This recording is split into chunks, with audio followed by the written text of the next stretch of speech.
Un cordial saludo a todos y bienvenidos al video de hoy. Soy el hermano Juve y esto es de Pasteriano, la red de enseñanza bíblica digital. Comenzamos. La pregunta de hoy es la siguiente. ¿Qué es el pecado? El Catecismo Menor en la pregunta 14 dice: ¿qué es el pecado? La respuesta que da es la siguiente: el pecado es la falta de conformidad con la ley de Dios o la transgresión de ella. El texto base que consideraremos hoy se encuentra en la epístola a los Romanos, capítulo 4, versículo 15, que a la letra dice: pues la ley produce ira, pero donde no hay ley, tampoco hay transgresión. Este versículo es la conclusión de lo que ha dicho en los versículos 13 y 14. Hoy veremos el significado básico de las palabras y en otra oportunidad la unidad literaria en su contexto y por supuesto todo el conjunto. El apóstol Pablo comienza diciendo: porque la ley produce ira. El sustantivo nomos en griego, ley, regla, norma. La ley es una norma, regla o precepto que ha sido impuesto o establecida por una autoridad que ejerce como legislador. La ley ordena o prescribe lo que una persona debe o no debe de hacer. Debe cumplirse de manera estricta de acuerdo con la justicia. El incumplimiento de ella conlleva sanciones. El verbo katerhasetai en griego producir, obrar, es un término deponente en voz media y pasiva con significado activo. La ley está produciendo, está trabajando. ¿Qué está produciendo la ley? El sustantivo orgen, ira, aborrecimiento y castigo. La Nueva Versión Internacional dice: la ley en efecto acarrea castigo. Y la Biblia Dios habla hoy dice: porque la ley trae castigo. Y la Biblia Católica Latinoamericana también dice: porque la ley solamente trae castigos. Este es el objetivo de la ley. Pablo usa el concepto ley con muy diversas referencias, a veces decálogo, pentateuco, norma, regla o simplemente Antiguo Testamento, pero aquí hace referencia de modo especial a la ley mosaica, las que recibió de Dios porque Dios es su verdadero autor. Estas leyes expresan la voluntad de Dios revelada en el Antiguo Testamento. Esa ley decretada y establecida es justa, es buena. Dios es moralmente justo y recto. Su ley lo es también. La desobediencia o incumplimiento de su ley produce profunda ira. No significa aquí un estado de ánimo, de enojo, sino la firme y absoluta oposición de su santidad a la desobediencia, que es pecado, de tal manera que no puede quedar sin castigo. La ley castiga activamente al que infringe o transgrede la ley. El castigo entonces está sobre la cabeza de cada desobediente. El propósito del castigo es la justicia. La segunda parte del texto es muy precisa: donde no hay ley, tampoco hay transgresión.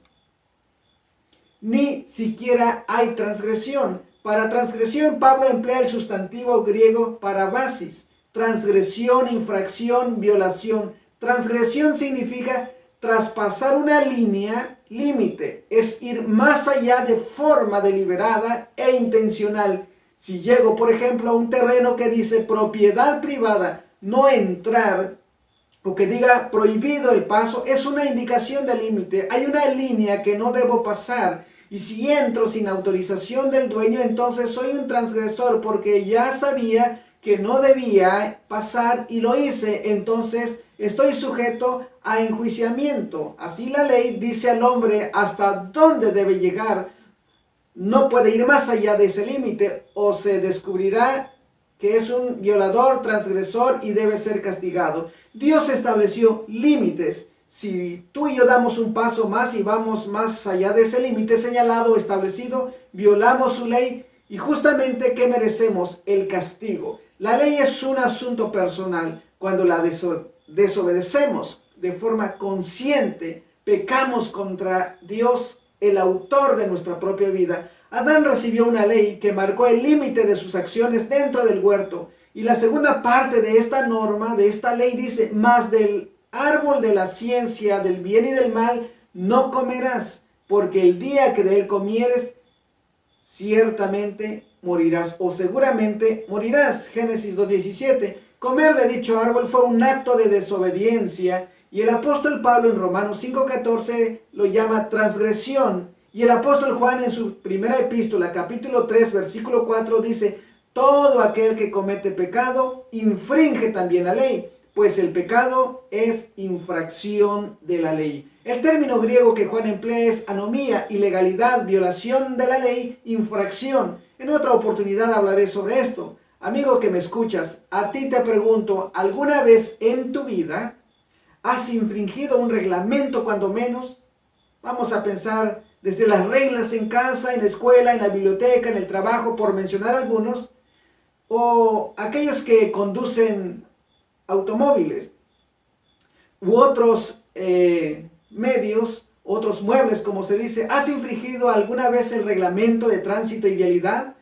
Los señalamientos en las carreteras o en las calles dentro de la ciudad encontramos señalamientos. Por ejemplo, hay unos que dicen velocidad máxima 20, 40 kilómetros por hora, pero tú, con tal de no llegar tarde a tu destino, le pisas el acelerador a una velocidad mayor a lo indicado de forma consciente y decides rebasar el límite establecido por las autoridades de tránsito. ¿Cómo se llama eso? Infracción. Infringiste un reglamento. ¿Qué mereces? Ser sancionado.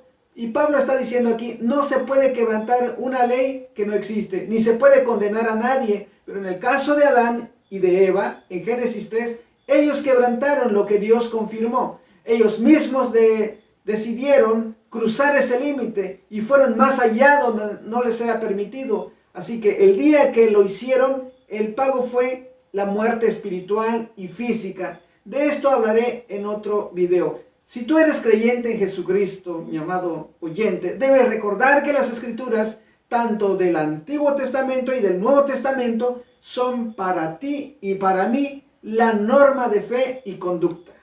Nos han sido dadas para que tú y yo las pongamos por obra. Si realmente creemos y aceptamos las Escrituras como nuestra norma de fe y conducta, entonces no hay otra cosa más que obedecerlas. Si hoy fueras juzgado por el decálogo, los 10 mandamientos, por ejemplo, el cuarto mandamiento que dice, acuérdate del día de reposo para santificarlo. 6 días trabajarás y harás toda tu obra, mas el séptimo día es reposo para Jehová tu Dios. No hagas en él obra alguna, ni tú, ni tu hijo, ni tu hija, ni tu siervo, ni tu criada, ni tu bestia, ni tu extranjero que está dentro de tus puertas. Éxodo 20, 8 al 11. El mandamiento exige que consagremos a Dios todo el tiempo que Él ha señalado en su palabra, y especialmente un día entero cada 7, un día dedicado a Él. Tú que conoces este mandamiento, en lugar de dedicarlo a Dios, ocupando todo el tiempo al culto en la congregación, en público o en privado, en tu hogar, lo dedicas a otras cosas como, por ejemplo, ir de paseo a un parque, balnearios, playas, grutas, laberintos, museos, deportes u otras cosas. Por cierto, son lícitos en los demás días. Si profanas el día del Señor por la ociosidad o recreaciones, entonces estás en completa rebeldía y oposición a lo que Dios ha establecido. Eres un violador de la palabra santa. Estás cometiendo pecado si pasamos, tú y yo, por los demás mandamientos. Tú y yo seremos hallados culpables o inocentes. Es mi deseo que el Espíritu Santo obre en tu corazón para que puedas responder con sinceridad a la palabra. Si has sido de bendición a tu vida el contenido de este video y que puede ser también a otros, no olvides darle pulgar arriba para que llegue a otras personas. Y si quieres ayudar a este canal, a Pastoriano, lo puedes hacer suscribiéndote y compartiendo con tus contactos para que puedan ser bendecidos con la palabra. El Dios de la gloria te bendiga y te guarde. Nos vemos en el siguiente video. Hasta entonces.